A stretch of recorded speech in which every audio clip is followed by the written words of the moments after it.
Olá, trilheiros e trilheiras, tudo bem com vocês? Sejam muito bem-vindos ao nosso curso de Direito Constitucional para a segunda fase da OAB. Meu nome é Marcelo Bidóia dos Santos e eu vou acompanhá-los aqui durante o percurso da elaboração de algumas das peças processuais nesse curso. E nós vamos começar então falando sobre remédios constitucionais, especificamente sobre o habeas data. Vamos lá então. Vamos estudar a primeira coisa. Quando é que tem cabimento o habeas data e para que é que serve um habeas data antes de entrarmos propriamente na elaboração da sua peça?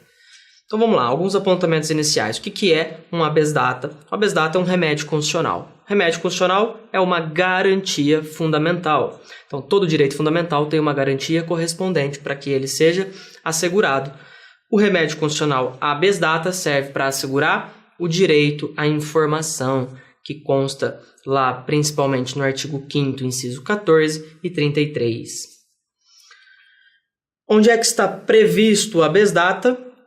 Ainda no artigo 5º, no inciso 72 da Constituição Federal e na Lei 9.507 de 97, que regulamenta esse instrumento, esse remédio constitucional.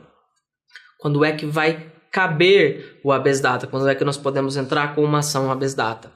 O habeas data ele só tem cabimento quando ele for realizado, quando ele for feito pelo impetrante, quando ele for então impetrado, quando for ajuizado, para obter, corrigir ou justificar informações pessoais relativas à pessoa do impetrante, tá? Então não pode ser sobre o Joaquim, nem pode ser sobre um terceiro, nem sobre uma coletividade. Tem que ser em relação sempre àquela pessoa que está entrando com a ação. E que constem essas informações de bancos ou registro de dados públicos ou ainda que não sejam públicos, mas tenham caráter público. Além de estar diante de uma recusa ou omissão da autoridade administrativa competente em fornecer essas informações. Se houver todo esse conjunto de coisas, nós temos, portanto, a possibilidade de entrar com um habeas data.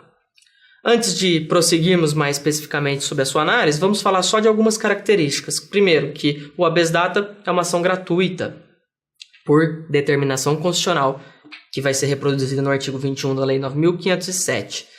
Segundo, o habeas data tem prioridade de julgamento, então ele vai passar na frente aí dos processos que estão lá no fórum, exceto em relação ao habeas corpus e ao mandado de segurança. Isso está lá no artigo 19 da Lei do habeas data. Terceiro, é necessário que haja recusa ou omissão da autoridade administrativa competente para fornecer aquelas informações. Por quê? Porque você tem que ter interesse em agir. Então, se não houver a recusa, se você não fizer primeiro o pedido para um determinado órgão da administração pública ou privada, mas com caráter público, você não pode ir direto ao judiciário. Primeiro é preciso que você peça administrativamente. Se houver a recusa ou omissão, então você tem aí os requisitos preenchidos para entrar com o habeas data. Por fim, competência. As competências para o julgamento do habeas data vai estar lá no artigo 20 da Lei 9.507. Então, ela traz aí, esse artigo traz um rol explicando qual é a competência para cada caso, que vai sempre depender da autoridade coatora, sempre vai depender do legitimado passivo para você saber qual é a competência correta para o ingresso dessa ação. Bom, pessoal, dito isso, vamos lá. Para que serve o habeas data? Tem 3 possibilidades. Vamos falar da primeira possibilidade. Para receber informações. Então, tá lá na letra A do artigo 5º, inciso 72, vai dizer que isso inclusive está repetido no artigo 7º, inciso 1 da Lei 9.507, que vai dizer que conceder-se-á habeas data para assegurar o conhecimento de informações relativas à pessoa do impetrante, constante de registros ou bancos de dados de entidades governamentais ou de caráter público. Então, veja, tem que ser informações pessoais, não importa se é pessoa física ou se é pessoa jurídica, mas tem que ser relativa à pessoa, não pode ser relativa a coisa, por exemplo. Segundo, tem que ser relativo ao impetrante, tá? Então, sempre só pode ser fornecido por meio de habeas data informações que dizem respeito àquele que ajuizou a ação. E terceiro, deve constar de registros ou bancos de dados de entidades governamentais, seja da administração direta ou indireta, ou ainda que pessoa jurídica privada, mas que tem um caráter público. Já vou falar um pouco mais sobre esse caráter público, mas lembrando sempre que além desses 3 requisitos, deve haver a recusa ou omissão da autoridade administrativa competente. Isso está lá no artigo 8º, parágrafo único da Lei 9.507, além de estar sumulado na súmula 2 do STJ. Beleza? Então vamos lá.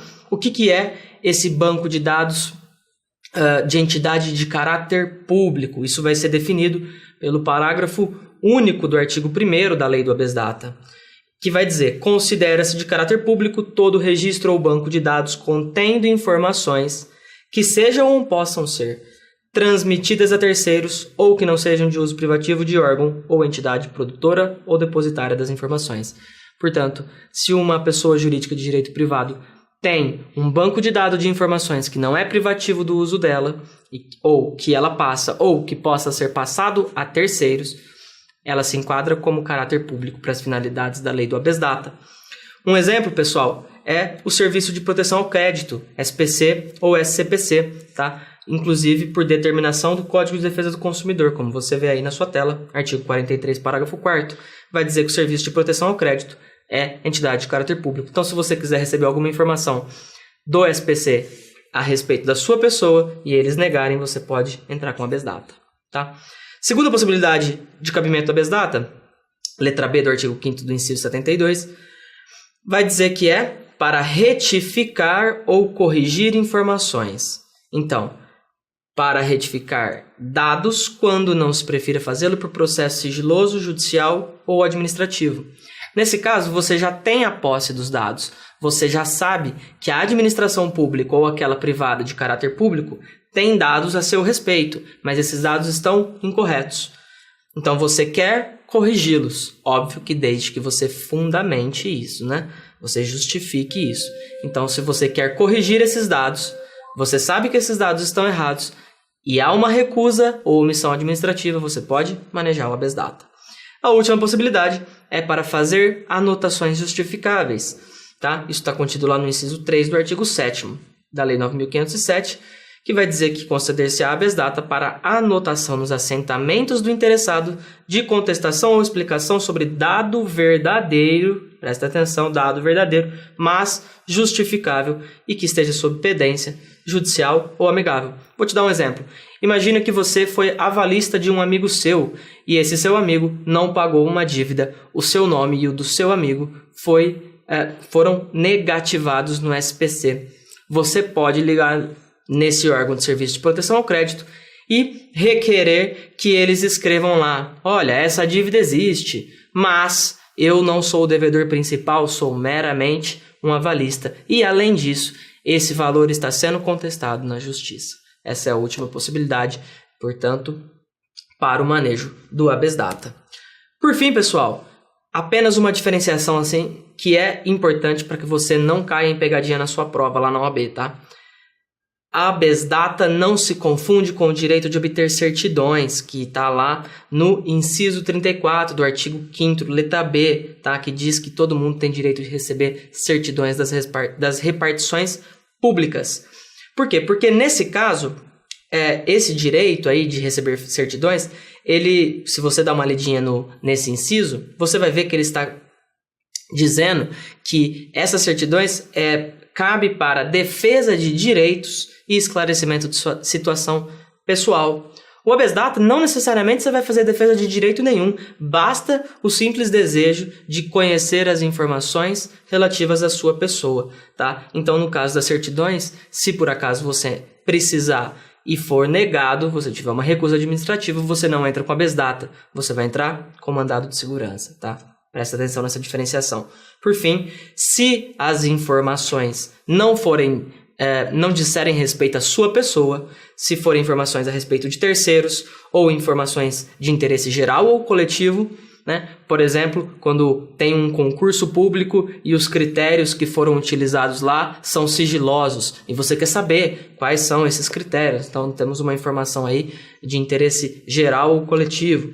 Nesse caso, você vai entrar também com mandado de segurança, não é com habeas data. O habeas data é somente em relação à pessoa do impetrante. Beleza? Pessoal, espero que tenha sido claro. Nas próximas aulas nós voltamos aí já tomando de fato as aulas práticas das peças processuais desse remédio constitucional que é o habeas data. Eu fico por aqui, um grande abraço e até a próxima aula.